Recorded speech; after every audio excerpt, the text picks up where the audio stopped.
New Year has arrived, or have we arrived at New Year? While both statements convey the same idea, they're viewed from two different perspectives on time. On the one hand, we may think of events as things that are on the move, heading toward us. Holidays are coming is a classic example of the moving time perspective. Time is seen as an unstoppable train, hurtling toward us from the future and into the past. On the other hand, we might imagine ourselves as being on the move through time, as in, we've arrived at the moment of truth. This is called the moving ego perspective.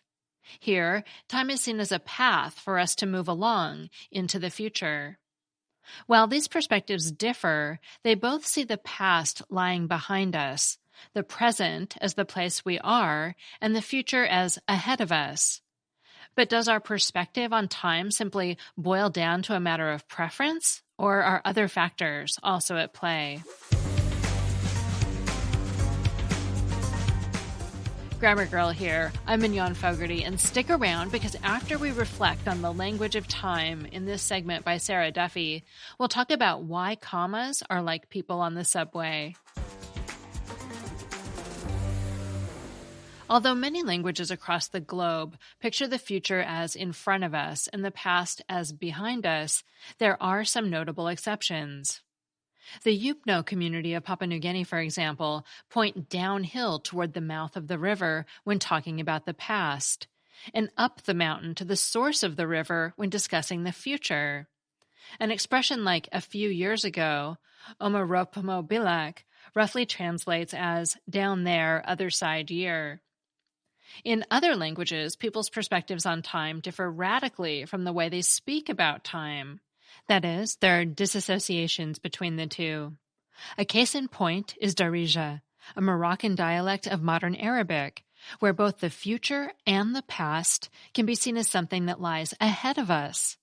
In one study, speakers of Darija completed a number of time-related tasks, such as matching objects to boxes, representing the future and the past. Here, individuals were more likely to position the future as behind the speaker and the past as in front of them, opposite to the arrangement found in the Arabic language.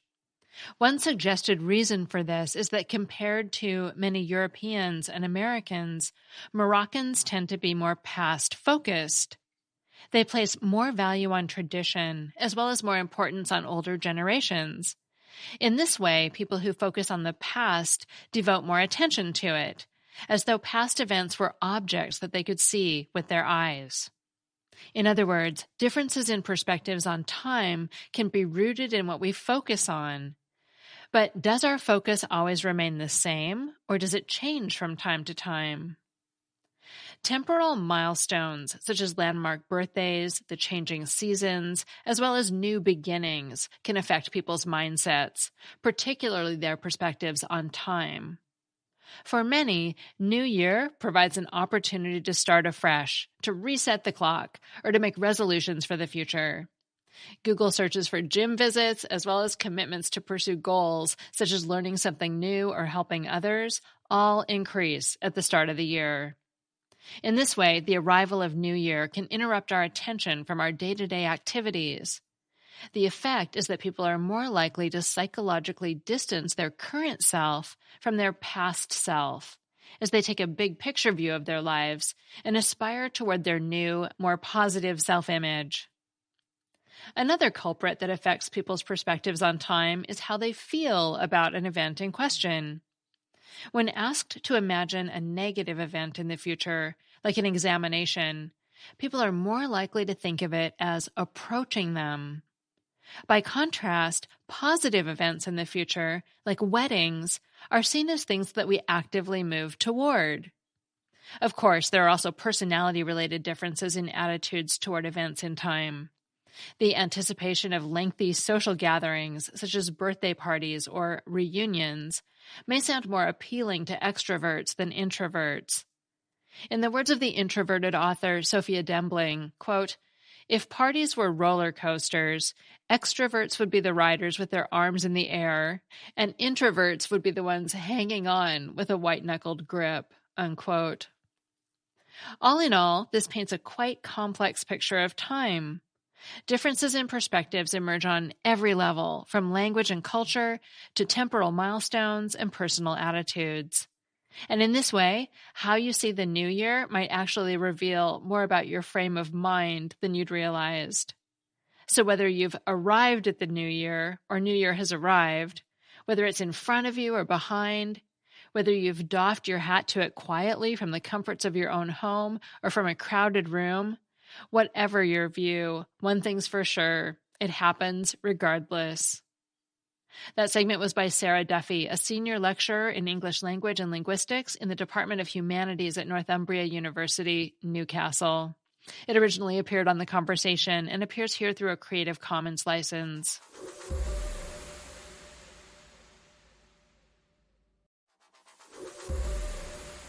Commas are a workhorse punctuation mark.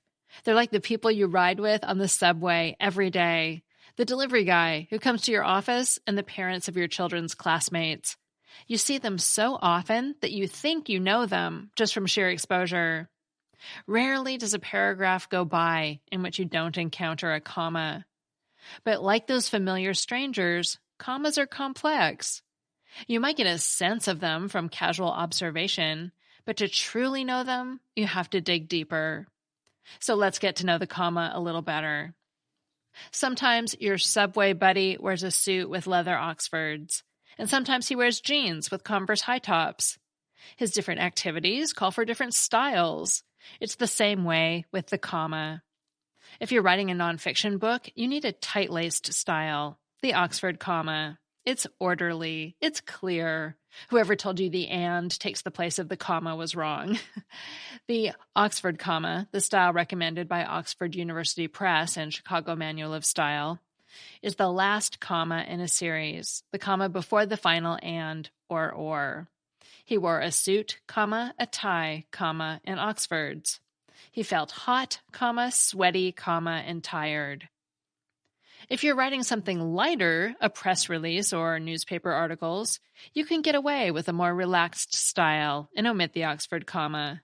The Associated Press recommends against the Oxford comma in simple sentences, unless leaving it out will cause confusion. He wore jeans, comma, a t-shirt, and high tops. He felt relaxed, comma, cool and eager. Neither of those simple sentences needs an Oxford comma for the meaning to be clear. So when might the Oxford comma be needed for clarity? Well, consider the difference between these two examples. We invited the jugglers, comma, JFK, comma, and Stalin. We invited the jugglers, comma, JFK, and Stalin. Without the Oxford comma, it reads like JFK and Stalin were the jugglers, and I'd take odds they weren't. Now, let's let JFK and Stalin, those wild and zany jugglers, lead us to appositives, which are the reason the second JFK-Stalin sentence is misleading without an Oxford comma. Appositives are nouns or noun phrases that name the nouns or noun phrases they follow. And appositives follow a comma if deleting the appositive wouldn't change the big picture meaning of the sentence.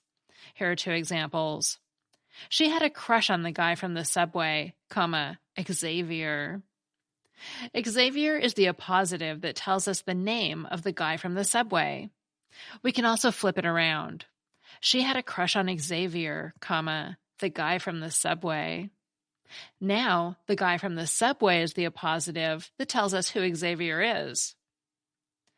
When a list includes a mix of descriptions, like jugglers, and names, like JFK and Stalin, it can look like the last two items are appositives instead of independent items in the list. We invited two dead political figures, comma, JFK and Stalin. That was clearly an appositive. We invited the jugglers, comma, JFK and Stalin. That's meant to be a list without an Oxford comma, but it could be misinterpreted as an appositive, just as when it followed the phrase, two dead political figures. In the sentence, we invited two dead political figures, comma, JFK and Stalin, the meaning of the sentence doesn't change if we leave off JFK and Stalin. We have less information, but what's happening isn't different. That's why there's a comma before JFK and Stalin. In grammar terms, the two guys are non-essential. If leaving out the appositive would change the meaning of the sentence, it isn't separated from the rest of the sentence by commas. Consider these examples. Xavier's subway buddy, Shauna, always sits to his right. In this sentence, Shauna is Xavier's only subway buddy, so her name is extra information and is isolated by commas. If we take out the commas, we change the meaning. Xavier's subway buddy Shauna always sits to his right, with no commas. In this sentence, Xavier has many subway buddies, and we're being told that it's just one of those buddies, Shauna, who sits to his right. If we leave out Shauna and write Xavier's subway buddy always sits to his right, we'd presume that Xavier has only one subway buddy, and we just don't know the name. Leaving out Shauna would change the meaning of the sentence, which makes it essential and means that it is not isolated by commas. These essential elements are also called restrictive because they restrict the meaning of the sentence. Isolating non-essential elements is one of the big jobs of a comma. It extends far beyond appositives. Think of the comma as that unapproachable person on the subway who gives you a "you don't need to know that" look when you ask a friendly question. Commas around a phrase are a clue that you don't need to know the information. It can be lifted out of the sentence without changing the meaning. Consider these examples. People, who talk on the subway, annoy Isabel. In this sentence, Isabel finds all people annoying. It's just extra information that they're talking on the subway is one of the things that gets under her skin. Next, people who talk on the subway annoy Isabel, with no commas. In that sentence, Isabella is less of a misanthrope. She's only annoyed by people who talk on the subway, not all people. Commas have many other uses, but today you've started to get to know them a little better. Remember that the Oxford comma is a style choice, and sometimes you need it to avoid confusion.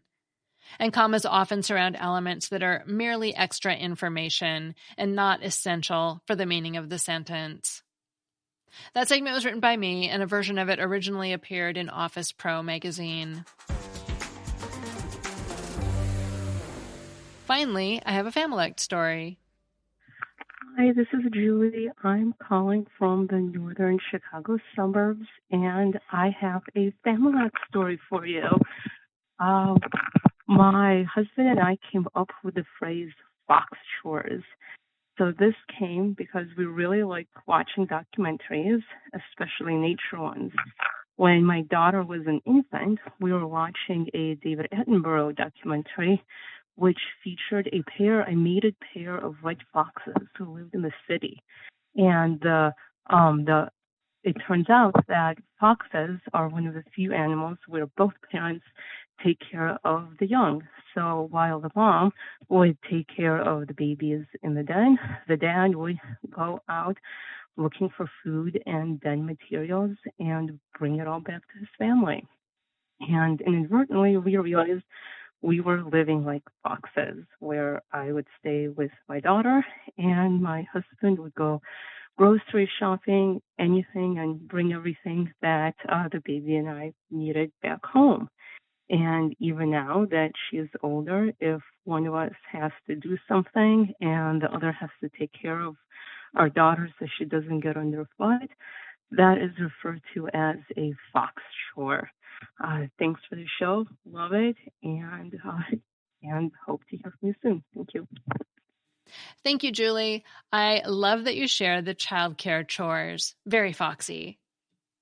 If you want to share the story of your Familect, your family dialect, a word your family and only your family uses, call the voicemail line at 833-214-GIRL. It's in the show notes, and be sure to tell me the story behind your Familect, because that's always the best part. And this is probably the last time I'll mention it for a while, but if you got a gift card for the holidays, it's not too late to start the year with the Grammar Daily. It's like a tip-a-day calendar you keep forever. It has 365 pages with tips, cartoons, puzzles, and quizzes to entertain you for the whole year. The weeks are numbered 1, 2, 3, and so on, so you can start any time. But I do like to start things like that in the first week of the year. It feels more orderly to me. That's the Grammar Daily. Grammar Girl is a quick and dirty tips podcast. Thanks to audio engineer Nathan Semes, marketing associate Davina Tomlin, ad operations specialist Morgan Christianson, director of podcasts Brannan Goetschius, marketing assistant Cameron Lacey, and digital operations specialist Holly Hutchings, who says the best concert she's ever been to was Green Day in Oakland, which is their hometown. And I'm Mignon Fogarty, better known as Grammar Girl. That's all. Thanks for listening.